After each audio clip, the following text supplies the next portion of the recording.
Good morning students and welcome to your YouTube channel that is सुरवेसर सिद्धांत classes Akola. अब इसके पहले लेक्चर में हमने फैराडेस सेकंड लॉ को डिस्कस किया था। फैराडेस सेकंड लॉ के मैथमेटिकल एक्सप्रेशन को हमने देखा था और इंपॉर्टेंसेस भी देखे थे। फैराडेस सेकंड लॉ का मैथमेटिकल एक्सप्रेशन अगर हमने देख लिया तो हमें उसके एप्लीकेशंस बताते आएंगे, इंपॉर्टेंसेस बताते आएंगे। तो इन जनरल हम लिख सकते हैं weight of A deposited upon weight of B deposited is equal to Z A upon Z B. अगर मुझे किसी ए का वेट डिपॉजिटेड मालूम है, बी का वेट डिपॉजिटेड मालूम है, इलेक्ट्रोकेमिकल इक्विवेलेंट ऑफ ए मालूम है, तो मैं क्या कर सकता हूं, इलेक्ट्रोकेमिकल इक्विवेलेंट ऑफ बी निकाल सकता हूं।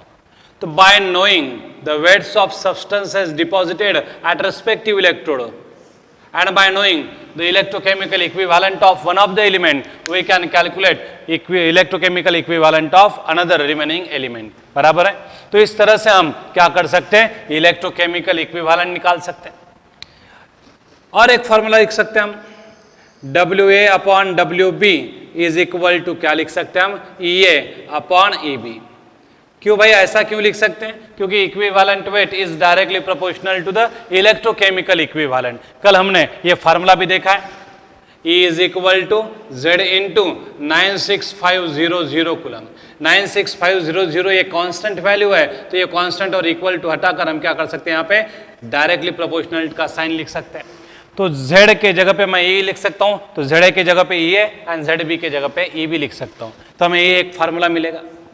तो अगर मुझे वेट्स ऑफ सब्सटेंसेस डिपॉजिटेड और लिबरेटेड एट रिस्पेक्टिव इलेक्ट्रोड मालूम है और किसी एक एलिमेंट का इक्विवेलेंट वेट मालूम है, तो मैं रिमेनिंग एलिमेंट का क्या कर सकता हूं, इक्विवेलेंट वेट निकाल सकता हूं। एक और मैंने तीसरा फार्मूला बताया था आपको जो इसी फार्मूले से डिराइव होता है, weight of A deposited upon weight of B deposited is equal to A upon A B. What is ये, इक्विवेलेंट वेट है। इक्विवेलेंट वेट का फार्मूला क्या होता है भाई, atomic weight of A upon valency of A. What is equivalent weight of B? Atomic weight of B upon valency of B। इसको हम solve कर सकते हैं, atomic weight of A upon atomic weight of B into valency of B upon valency of A। कल हमने बताया था कि एटॉमिक वेट जो है वो एलिमेंट का हमेशा क्या रहता है, फिक्स रहता है। हाँ, इक्विवेलेंट वेट बदल सकता है एलिमेंट का, वैलेंसी अगर बदलती है तो इक्विवेलेंट वेट बदलता है, लेकिन एटॉमिक वेट हमेशा क्या रहता है, फिक्स रहता है।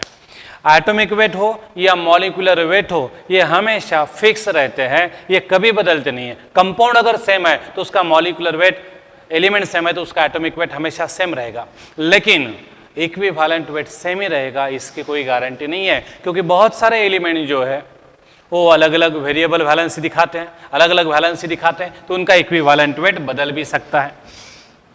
तो एटॉमिक वेट कांस्टेंट है, तो ये दो कांस्टेंट का रेशियो भी क्या आएगा, कांस्टेंट। तो ये कांस्टेंट और ये इक्वल टू हटा के मैं यहाँ पे क्या कर सकता हूँ, प्रोपोर्शनलिटी का साइन रख सकता हूँ। अगर मैंने प्रोपोर्शनलिटी का साइन रख दिया तो मुझे क्या मिलेगा, WA upon WB is proportional to VB upon VA। मतलब हमें ये पता चल जाता है इस इक्वेशन को देखकर कि जिसकी वैलेंसी ज्यादा होगी उसका वेट कम डिपॉजिट होगा, एंड जिसकी वैलेंसी कम होगी उसका वेट ज्यादा डिपॉजिट होगा। मतलब weight deposited at respective electrode is directly proportional, sorry is inversely proportional to the valency of that substance. तो directly proportional to electrochemical equivalent, directly proportional to equivalent weight and inversely proportional to the valency. ऐसा हम statement बता सकते हैं किसके लिए, Faraday's second law के लिए। तो हम किसी एक का इलेक्ट्रोकेमिकल इक्विवेलेंट निकाल सकते हैं, किसी एक का इक्विवेलेंट वेट निकाल सकते हैं, या किसी एक की वैलेंसी भी निकाल सकते हैं bye knowing all the remaining values. इस तरह से हम वैलेंसी कैलकुलेट कर सकते हैं, Z कैलकुलेट कर सकते हैं, E कैलकुलेट कर सकते हैं। तो ये क्या है, उसकी तीन एप्लीकेशंस है, इंपॉर्टेंसेस है। Further more Faraday's second law की वजह से हम एवोगाड्रो नंबर की वैल्यू कैलकुलेट कर पाए हैं। एवोगाड्रोस नंबर की वैल्यू जो आई है 6.023 इंटू 10 टू द पावर 23, यहीं से आई है। सेकंड लॉ उसकी वैल्यू कैलकुलेट करने में हमारी मदद करता है। तो ये थे applications, importances of the Faraday's second law. अब E और Z में का रिलेशन ऑलरेडी हम देख चुके हैं, E is equal to Z into 96500।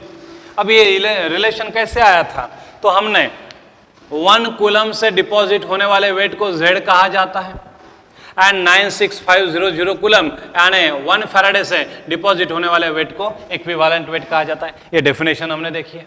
फिर कूलम के नीचे कूलम है, वेट के नीचे वेट है, तो मैं क्रॉस मल्टीप्लिकेशन से ई का फार्मूला निकाल सकता हूं। तो ये फार्मूला भी आपको हमेशा याद रखना है। Equivalent weight is equal to Z into 96500 या फिर Z is equal to equivalent weight upon 96500। जिस किसी का Z ज्यादा होगा जाहिर है उसका इक्विवेलेंट वेट भी ज्यादा होगा, जिस किसी का Z कम होगा उसका इक्विवेलेंट वेट कम, जिस किसी का Z ज्यादा उसका इक्विवेलेंट वेट भी ज्यादा होगा। एक एग्जांपल के तौर पर ले सकते हैं। समझो हमने 1 फैराडे पास किया, मैंने 1 फैराडे पास किया H पॉजिटिव आयन के सॉल्यूशन में से, तो 1 फैराडे से क्या होगा, एक इक्विवेलेंट H2 गैस तैयार होगा। 1 फैराडे से 1 इक्विवेलेंट ऑफ H2 गैस तैयार होगा। 1 इक्विवेलेंट ऑफ H2 गैस यानी कितने ग्राम रे भाई, उसके इक्विवेलेंट वेट के इतना ग्राम, बराबर है, उसके इक्विवेलेंट वेट के इतना ग्राम, 1 ग्राम। वही मैं 1 फैराडे अगर पास करता हूं Ag पॉजिटिव आयन के सॉल्यूशन में से, तो क्या होगा, अगेन 1 इक्विवेलेंट ऑफ Ag क्या होगा, डिपॉजिट होगा। लेकिन 1 इक्विवेलेंट ऑफ Ag यानी क्या है, 108 ग्राम। तो देखो जिसका इक्विवेलेंट वेट ज्यादा था तो उसका 1 फैराडे से ज्यादा वेट डिपॉजिट हुआ, और जिसका इक्विवेलेंट वेट कम था तो 1 फैराडे से उसका कम वेट डिपॉजिट हुआ। मतलब जिसका E ज्यादा है उसका वेट ज्यादा डिपॉजिट होगा, जिसका E कम है उसका वेट कम डिपॉजिट होगा, बराबर है। तो इस तरह से हम देख सकते हैं 1 फैराडे से हाइड्रोजन का सिर्फ 1 ग्राम एंड उतने ही फैराडे से सिल्वर का 108 ग्राम। ऐसा क्यों भाई, इतना भेदभाव क्यों? क्योंकि हाइड्रोजन का इक्विवेलेंट वेट ही कम है तो 1 फैराडे से उसका कम वेट डिपॉजिट होगा, एंड सिल्वर का इक्विवेलेंट वेट 108 है तो उसका ज्यादा वेट डिपॉजिट होगा। मतलब वेट डिपॉजिट कितना होगा, that directly depends upon the equivalent wait. ये तो कंक्लूजन है किसका, सेकंड लॉ ऑफ फैराडे का। तो ये कुछ रिलेशंस थे, अब हमें इनको यूज करना है। अब हमें इक्विवेलेंट वेट किसे बोला जाता है ये मालूम होना चाहिए। इक्विवेलेंट वेट की साइंटिफिक डेफिनेशन हम देख चुके हैं हमारे some basic concept of chemistry में। हमने वहां पे बताया था the amount of substance which can be displaced by 1 part by weight of hydrogen और 23 parts by weight of sodium और 35.5 parts by weight of chlorine etcetera is called as equivalent weight of that substance. अब substance deposited होगा ऐसा नहीं, liberate भी हो सकता है, तो हम डेफिनेशन में वो भी शब्द इस्तेमाल कर सकते हैं। The amount of substance that can be liberated or deposited by 1 part by weight of hydrogen or 23 parts by weight of sodium or 35.5 parts by weight of chlorine or 108 parts by weight of silver is called as equivalent weight। अब ये definition आसानी से समझ में नहीं आती, तो equivalent weight का हम फार्मूला ध्यान में रख देते हैं। डेफिनेशन साइंटिफिक इस तरह से करते हैं, इक्विवेलेंट वेट यानी वो वेट सब्सटेंस का जिसे 1 ग्राम हाइड्रोजन डिस्प्लेस करता हो या 23 ग्राम सोडियम डिस्प्लेस करता हो या फिर 35.5 ग्राम क्लोरीन डिस्प्लेस करता हो। तो इस तरह से हम इक्विवेलेंट वेट की डेफिनेशन कर सकते हैं। अब इक्विवेलेंट वेट निकालेंगे कैसे, तो उसके लिए फार्मूला है हमारे पास। तो इक्विवेलेंट वेट का फार्मूला है एसिड के लिए molecular weight of acid upon उसकी बेसिसिटी। अब आपको बेसिसिटी भी मैंने बताया था, बेसिसिटी यानी क्या है, number of replaceable H positive ion present in acid, बराबर है। बेसिसिटी यानी क्या है, number of replaceable H positive ion present in acid. What is the formula for equivalent weight of base, तो molecular weight of base upon acidity of base. What is mean by acidity, again वैसी definition है basicity जैसे, number of replaceable OH negative ion are called as basicity, बराबर है। तो जितने OH negative ions replaceable है base में उसे हम क्या बोलते हैं, उस बेस की एसिडिटी। तो how can we define acidity, the number of replaceable OH negative ions present in a base is called as its base acidity. तो बेस की एसिडिटी मालूम चाहिए हमें और एसिड की बेसिसिटी मालूम चाहिए। तो बेसिसिटी यानी क्या है भाई, यहां पे हम लिख ही लेते हैं, आप स्क्रीनशॉट लगाकर भी निकाल कर भी रख सकते हैं। बेसिसिटी यानी number of replaceable H positive ions in acid, इसे बोला जाता है basicity. And what is acidity? Acidity यानी क्या है? Number of removable replaceable OH negative ions in base. तो इस तरह से हम एसिडिटी और बेसिसिटी को डिफाइन कर सकते हैं। तो एसिड और बेस के इक्विवेलेंट वेट का फॉर्मूला हमारे पास है। अब एलिमेंट का इक्विवेलेंट वेट का फॉर्मूला क्या है? तो एलिमेंट के इक्विवेलेंट वेट का फॉर्मूला है atomic weight of element upon valency of element. Metal है तो उनकी वैलेंसी, जनरली मेटल के लिए हम वैलेंसी उसके ऑक्सीडेशन स्टेट के इतना ही लेते हैं। एल ट्राई पॉजिटिव है तो ट्राई पॉजिटिव चार्ज है, उसके ऑक्सीडेशन स्टेट +3 है तो वैलेंसी भी उसकी 3 है। तो एलिमेंट के लिए वैलेंसी, जनरली मेटल के लिए वैलेंसी एंड ऑक्सीडेशन स्टेट क्या होती है? सेम ही होती है। एक्चुअली ऑक्सीडेशन स्टेट और वैलेंसी में जमीन आसमान का फर्क है। तो हम यहाँ पे atomic weight of element upon valency of element लिख सकते हैं। ऑक्सीडाइजिंग या रिड्यूसिंग एजेंट हो तो उनका हम इक्विवेलेंट वेट कैसे निकालेंगे? ऑक्सीडाइजिंग या रिड्यूसिंग एलिमेंट का इक्विवेलेंट वेट निकालने के लिए हमारे पास फार्मूला है molecular weight of oxidising agent और reducing agent upon change in oxidation state. तो किसी रिएक्शन में रिड्यूसिंग एजेंट रिएक्ट हो रहा है तो रिड्यूसिंग एजेंट में ऑक्सीडेशन स्टेट में कितना बदलाव आया है, चेंज अगर हमें पता चल जाता है तो हम क्या कर सकते हैं? इक्विवेलेंट वेट निकाल सकते हैं ऑक्सीडाइजिंग एजेंट का या फिर रिड्यूसिंग एजेंट का। तो हम एग्जांपल भी ले सकते हैं इसके, जैसे कि यहाँ पे carbon plus O2 gives us CO2 है। कार्बन पर चार्ज 0 था, यहाँ पे चार्ज +4 है। ऑक्सीजन पर चार्ज 0 था, अब यहाँ पे -2 है 1 पर, बराबर है।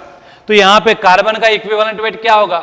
तो कार्बन देखो, कार्बन ऑक्सीडेशन में जा रहा क्योंकि उसकी ऑक्सीडेशन स्टेट बढ़ गई, मतलब ये हमारा कौन है? Reducing agent. ऑक्सीडेशन रिडक्शन में जा रहा क्योंकि उसकी ऑक्सीडेशन स्टेट कम हो रही है, ये रिडक्शन में जा रहा, तो रिडक्शन में जाने वाली स्पीशीज क्या होती है? Oxidising agent. तो यहाँ पे कार्बन ऑक्सीडेशन में जा रहा, रिड्यूसिंग एजेंट का रोल प्ले कर रहा, तो what is the equivalent weight of this reducing agent carbon? तो कार्बन का एटॉमिक वेट हम सबको मालूम है 12 है।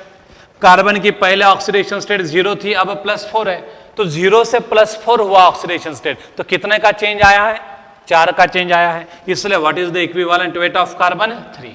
तो इस केस में इक्विवेलेंट वेट ऑफ कार्बन क्या आएगा? 3 आएगा, क्योंकि यहाँ पे चेंज इन ऑक्सीडेशन स्टेट कितने का है? 4 का। अब ऑक्सीजन की बात करते हैं, ऑक्सीजन का इक्विवेलेंट वेट कितना होगा? तो what is the atomic weight of oxygen? 16। And what is the change in oxidation state of oxygen? पहले हर एक ऑक्सीजन पर 0 चार्ज था, अब हर एक ऑक्सीजन पर -2 चार्ज है, तो 0 का -2 हुआ ऑक्सीडेशन स्टेट, मतलब चेंज कितने का हुआ? 2 का। इसलिए what is the equivalent weight of oxygen? 8। तो इस तरह से हम ये फार्मूला इस्तेमाल करके इक्विवेलेंट वेट निकाल सकते हैं, ताकि 1 फैराडे से किसका कितना वेट डिपॉजिट होगा ये हम बता पाएंगे, क्योंकि 1 Faraday of electricity always deposits 1 gram equivalent of any substance from its solution. What is mean by 1 gram equivalent? The amount of substance equal to its equivalent weight express in gram. अब देखो यहाँ पे इस reaction में carbon का equivalent wait 3 आया है। Equivalent wait, molecular weight ये रिलेटिव टर्म है, इनको यूनिट्स नहीं रहते, तो इसलिए यहाँ पे मैंने कोई यूनिट नहीं दिखाया। लेकिन जब मैं इस 3 के सामने ग्राम लिखूंगा तो क्या हो गया? मैंने इक्विवेलेंट वेट के इतना ग्राम में लिया है कार्बन। तो जब मैं किसी सब्सटेंस के इक्विवेलेंट वेट के इतने ग्राम लेता हूं तो उस क्वांटिटी ऑफ मैटर को, उस सब्सटेंस का क्या बोला जाएगा? 1 इक्विवेलेंट।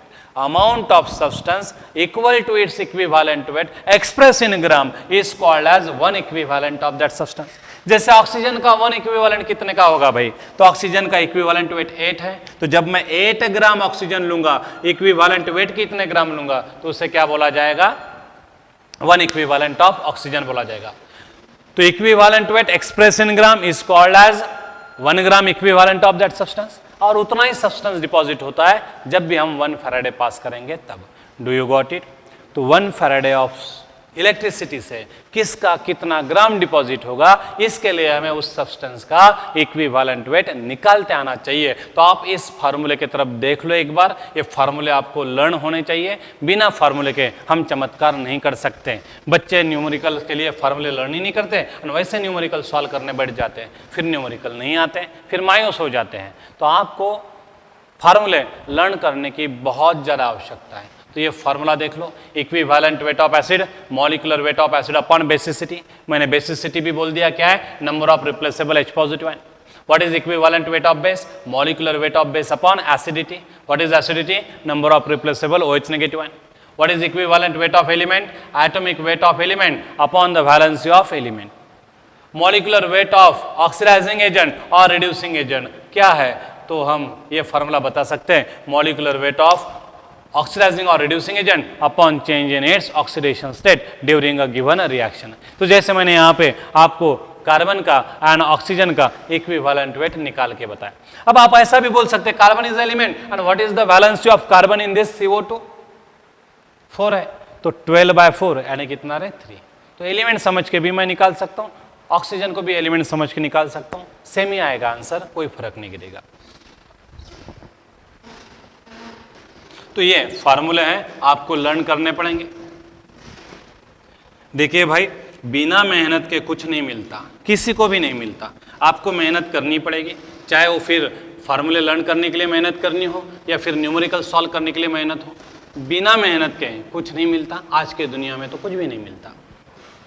ठीक है, अब हमें 1 फैराडे का कंसेप्ट और थोड़ा सा आगे लेके जाना है। अब हमने इक्विवेलेंट वेट की डेफिनेशंस आपको बताई, उसके फार्मूले बताएं कैसे कैलकुलेट करना है। तो अब कुछ पॉइंट्स हमें मालूम चाहिए, जैसे कि मैंने पहले ऑलरेडी बताया था, 1 coulomb always deposits Z gram of substance where Z is electrochemical equivalent. 1 faraday of electricity always deposits E gram of substance where E is equivalent weight of substance। बराबर है, तो 1 कूलम कितना डिपॉजिट करेगा, Z gram, and 1 faraday कितना gram deposit करेगा, E gram, where E is equivalent weight of that substance। बराबर है, समझ में आए। अब 1 फैराडे यानी कितने इलेक्ट्रॉन होते हैं, 1 मोल इलेक्ट्रॉन।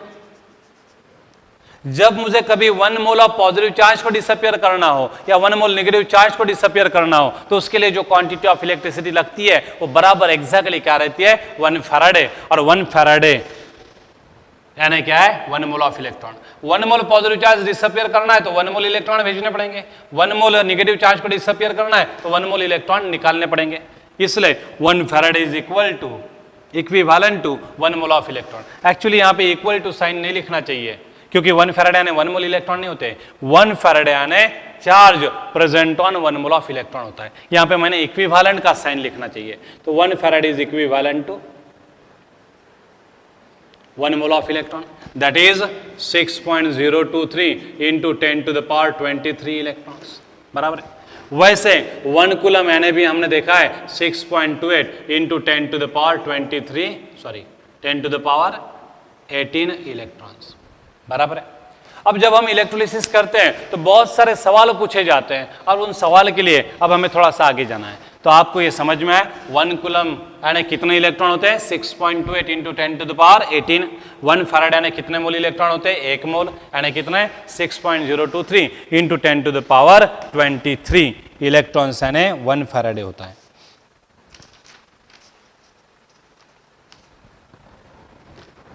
अब जब हम इलेक्ट्रोलिसिस करते हैं तो मेटल्स डिपॉजिट होते हैं एंड नॉन मेटल गैसियस के फॉर्म में लिबरेट होते हैं।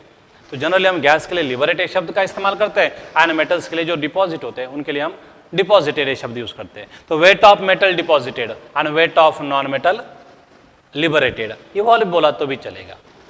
अब हमें गैस का कितना वॉल्यूम मालूम होगा तो इसके लिए एवोगाड्रो लॉ का भी हमें जानकारी होनी चाहिए। एवोगाड्रोस लॉ भी हमने some basic concept of chemistry में देखा है और हमें मालूम है कि 1 mole of any gas at STP always occupies 22.4 liter of volume, that is 22.4 dm cube of volume। That is 22,400 ml of gas, बराबर है। तो 1 mole of gas at STP always occupies 22.4 litre. Litre का ही दूसरा नाम क्या है? DM cube, और उसे एमएल में कन्वर्ट करेंगे तो क्या होगा? 22,400 ml। मतलब 1 mole of gas always occupies this much ml of volume. या फिर मैं इसको लिख सकता हूं 22.4 इंटू 10⁻³ मीटर क्यूब। तो ये 1 मोल गैस कितना वॉल्यूम ऑक्यूपाई करता है एट एसटीपी, ये भी हमें फंडा मालूम चाहिए, बराबर है। ये कंसेप्ट हमें मालूम चाहिए। एक्चुअली हमने डिराइव किया था किससे? एवोगाड्रोस लॉ से। अब इसके बाद हम और कुछ पॉइंट्स देखेंगे। समझो मैंने इलेक्ट्रोलिसिस किया एक्वस HCl का, तो जाहिर है एक्वस HCl का मैं इलेक्ट्रोलिसिस करूंगा तो प्रोडक्ट अब आप बता सकते हो। एट कैथोड क्या मिलेगा? H2 गैस, एंड एनोड पे क्या मिलेगा?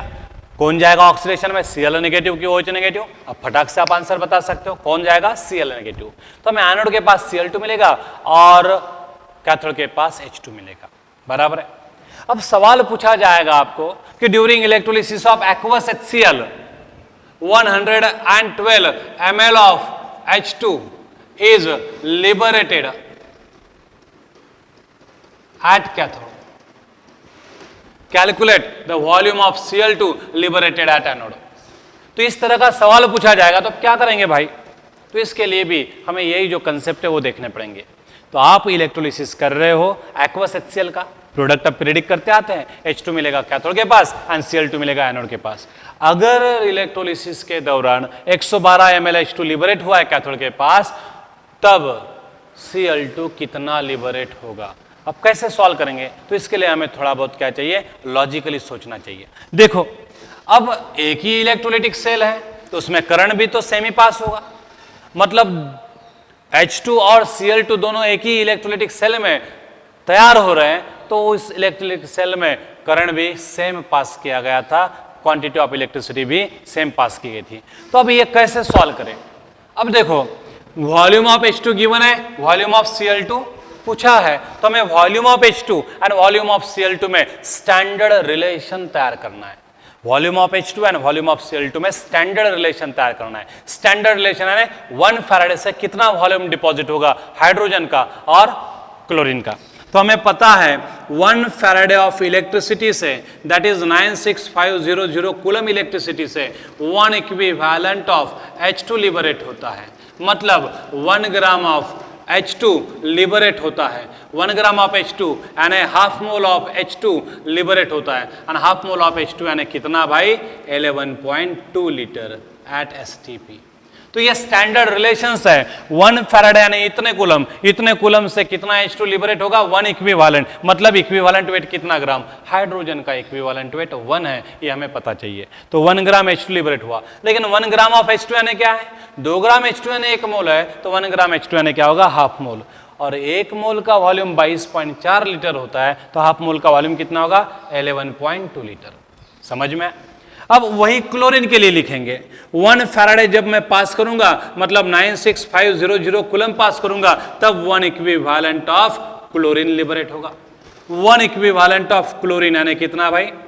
अब इक्विवेलेंट वेट ऑफ क्लोरीन कितना? क्लोरीन का वेट है 35.5 ग्राम, लेकिन 35.5 ग्राम क्लोरीन यानी कितना होगा? Again half mole of Cl2 होगा, हाफ मोल ऑफ Cl2 यानी कितना रहे? 11.2 लीटर एट STP। मतलब हमें यह पता चला इसको देखकर कि जब मैं same quantity of electricity pass करता हूं तो same equivalents H2 and Cl2 के डिपॉजिट होते हैं। तो इक्विवेलेंट का रेशियो क्या रहेगा? 1:1। जब भी आप same quantity of electricity pass करोगे तो इक्विवेलेंट्स जो डिपॉजिट लिबरेट हुए हैं अलग अलग सब्सटेंसेस के, उनका रेशियो क्या रहेगा? 1:1। 1 फैराडे से इसका भी 1 इक्विवेलेंट, 1 फैराडे से इसका भी 1 इक्विवेलेंट। तो इक्विवेलेंट के नंबर का रेशियो क्या है? 1:1।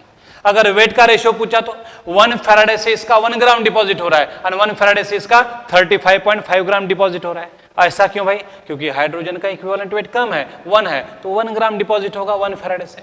क्लोरीन का इक्विवेलेंट वेट ज्यादा है 35.5, तो 1 फैराडे से क्या होगा? 35.5 ग्राम क्लोरीन डिपॉजिट होगा। अगर आपको वेट का रेशियो चाहिए तो सेम क्वांटिटी ऑफ इलेक्ट्रिसिटी से weights of H2 and Cl2 liberated हमेशा कौन से रेशियो में रहेंगे? 1:35.5। मतलब 1 ग्राम हाइड्रोजन के साथ 35.5 ग्राम क्लोरीन, 2 ग्राम हाइड्रोजन के साथ 71 ग्राम क्लोरीन, और इस हिसाब से आप आगे जा सकते हो। तो यह है इक्विवेलेंस का रेशियो, यह है वेट्स का रेशियो। नंबर ऑफ मोल का ratio, same quantity of electricity से कितने moles of H2 and Cl2 तैयार हुए? तो 1 ग्राम H2 यानी half mole and 35.5 gram Cl2 यानी कितना होता? Half mole. मतलब मोल्स का रेशियो पूछा तो 1:1। वॉल्यूम का रेशियो पूछा तो देखो 1 फैराडे से हाइड्रोजन का 11.2 लीटर डिपॉजिट हुआ है, तो उतना ही क्लोरीन का भी हुआ है। तो volume of H2 as to volume of Cl2 liberated by same quantity of electricity क्या आएगा? 11.2 एज टू 11.2 यानी 1:1। मतलब जितना हाइड्रोजन का वॉल्यूम लिबरेट होगा उतना ही क्या होगा? वॉल्यूम क्लोरीन का लिबरेट होगा। तो ये अब वॉल्यूम ऑफ हाइड्रोजन दिया हुआ है एंड वॉल्यूम ऑफ क्लोरीन पूछा है, तो कैसे सॉल्व करेंगे शॉर्टकट में? तो हम 1 फैराडे वाला रिलेशन लेंगे, बराबर है? 1 फैराडे वाला रिलेशन लेंगे। जब 11,200 ml यानी 11.2 लीटर, जब 11,200 ml H2 लिबरेट होता है तो उतने ही क्वांटिटी ऑफ इलेक्ट्रिसिटी से कितना ml क्लोरीन लिबरेट होता है? 11,200 ml Cl2 लिबरेट होता है। देखो दोनों के वॉल्यूम का रेशियो क्या है? 1:1 है, मतलब इक्वली इवॉल्व होते हैं। तो हमें मालूम है कि 1 फैराडे ऑफ इलेक्ट्रिसिटी से 11,200 ml H2 लिबरेट होगा एंड 11,200 ml Cl2। तो ये है standard relation between the volumes of H2 and Cl2। इतने ml के साथ इतना, तो फिर 112 ml के साथ इसका कितना? तो क्रॉस मल्टीप्लिकेशन से हमें आंसर आ जाएगा। Volume of Cl2 liberated equal to क्या आएगा? 112 इंटू 11,200 अपॉन 11,200, क्या हो जाएगा? कैंसल, और आंसर कितना आएगा? 112 ml। अब आपको ये लर्न ही करना पड़ेगा कि volume of H2 as to volume of Cl2 by same quantity of electricity कैसे लिबरेट होंगे? इक्वल रेशियो में, 1:1 रेशियो में, बराबर है? तो इस तरह से हम ये पॉइंट्स तैयार कर सकते हैं। तो इनको बोलते हैं हम स्टैंडर्ड रिलेशन, और ये स्टैंडर्ड रिलेशन हमें हर एक के लिए तैयार करते आना चाहिए, बराबर है? तो वॉल्यूम गिवन था, वॉल्यूम पूछा है, तो मैंने volume of hydrogen and volume of chlorine के बीच में स्टैंडर्ड रिलेशन तैयार किया। 11,200 ml इक्वल टू 11,200 ml, तो इतने के लिए कितना। ऐसा हम O2 के लिए भी कर सकते हैं। दूसरा एग्जांपल लेंगे हम वाटर का। जब मैं वाटर का इलेक्ट्रोलिसिस करूंगा तो क्या होगा भाई? कैथोड के पास H2 गैस तैयार होगा एंड एनोड के पास क्या तैयार होगा? O2 gas. अब अगर मैंने 1 फैराडे पास किया तो हाइड्रोजन का एक इक्विवेलेंट जमा होगा, मतलब 1 ग्राम जमा होगा, मतलब half mole H2 and 11.2 litre. अब 1 फैराडे से ऑक्सीजन का कितना लिबरेट होगा? तो 1 फैराडे ऑफ इलेक्ट्रिसिटी से ऑक्सीजन का कितना होगा देख लेते हैं। तो 1 फैराडे यानी 96,500 कूलम, यानी 1 equivalent of oxygen. 1 equivalent of oxygen यानी कितना ग्राम भाई? 8 ग्राम। 8 gram of O2, 8 gram of O2 यानी हाउ मेनी मोल्स रे? 32 ग्राम यानी 1 मोल, तो 8 ग्राम यानी 1/4 मोल। 1/4 mole of gas at STP कितना वॉल्यूम ऑक्यूपाई करेगा? 1 मोल 22.4, आधा मोल 11.2, तो पाव मोल कितना करेगा? 5.6 लीटर, बराबर है? अब मैंने ऑक्सीजन के लिए भी ये लिख दिया। अब सवाल पूछा है कि 112 ml of H2 is liberated at cathode, then what is the weight of oxygen liberated at anode? अब वॉल्यूम ऑफ H2 दिया है एंड वेट ऑफ ऑक्सीजन पूछा है, तो आपको क्या करना है? Volume of H2 and weight of oxygen के बीच में स्टैंडर्ड रिलेशन लगाना है। स्टैंडर्ड यानी 1 फैराडे वाला। देखो 1 फैराडे से कितना हाइड्रोजन लिबरेट होता है? 11.2 लीटर, मतलब 11,200 ml। 1 फैराडे से 11,200 ml H2 लिबरेट होता है। 1 फैराडे से कितना ग्राम O2 लिबरेट होता है? 8 ग्राम। मतलब 1 फैराडे से 11,200 ml H2 लिबरेट होता है, तो 1 फैराडे से 8 ग्राम क्या होता है? ऑक्सीजन। इसका मतलब 11,200 ml H2 इक्वल टू क्या होगा? 8 ग्राम O2। इतने ml के साथ इतने ग्राम O2 लिबरेट होता है, तो फिर 112 ml के साथ कितना ग्राम ऑक्सीजन लिबरेट होगा? इतने के साथ इतना, तो इतने के साथ कितना। आपको फार्मूले लर्न करने की जरूरत नहीं है, नहीं तो फिर आप फार्मूले से सॉल्व कर सकते हो, लेकिन फिर वो उल्टा प्राणायाम होगा, बहुत डिफिकल्ट जाएगा। फार्मूला का यूज करना कभी कभी बहुत डिफिकल्ट। तो 11200 ml H2 के साथ 8 ग्राम O2, तो 112 ml H2 के साथ कितना, तो क्रॉस मल्टीप्लिकेशन करना पड़ेगा 112 इंटू 8 अपॉन 11200, 112 वन जा 112, नीचे कितने बचेंगे 100, तो कितना आएगा भाई 0.08 ग्राम। तो इस तरह से हम weight of oxygen liberated at anode निकाल सकते हैं। तो आपको ये इक्वेशंस लिखते आने चाहिए 1 फैराडे वाले, फिर हम स्टैंडर्ड रिलेशन लगा सकते हैं। तो देखो अब स्टैंडर्ड रिलेशन कैसा लगाते हैं ये मेरे बच्चों को पता है, लेकिन जो बच्चे मेरे पास नहीं है, मेरे बैच में नहीं है, उन लोगों को फिर एकदम से हड़बड़ा जाते हैं कि क्या कर रहे भाई सर। लेकिन ये टेक्निक बहुत ही आसान है, क्रॉस मल्टीप्लिकेशन वाली मैं आपको सिखाऊंगा। मैं ये सेकंड लेक्चर में आपको क्रॉस मल्टीप्लिकेशन वाली टेक्निक सिखाऊंगा। इसका फायदा ये है कि हमारा answer with in fraction of second आता है, और दूसरा फायदा ये कि जो फार्मूले लर्न करने की नौबत आती है वो हमें नहीं करनी पड़ेंगी। तो आपको सिर्फ आधा घंटा देना पड़ेगा how to tackle the numericals of electrochemistry. एक बार आपको टेक्निक आ गई कि आपको फिर न्यूमेरिकल सॉल्व करने के लिए कोई प्रॉब्लम नहीं आएगा, उल्टा आपका इंटरेस्ट बहुत ज़्यादा बढ़ जाएगा, और मैं आपका इंटरेस्ट बढ़ाऊंगा, मेरा चैलेंज है आपको।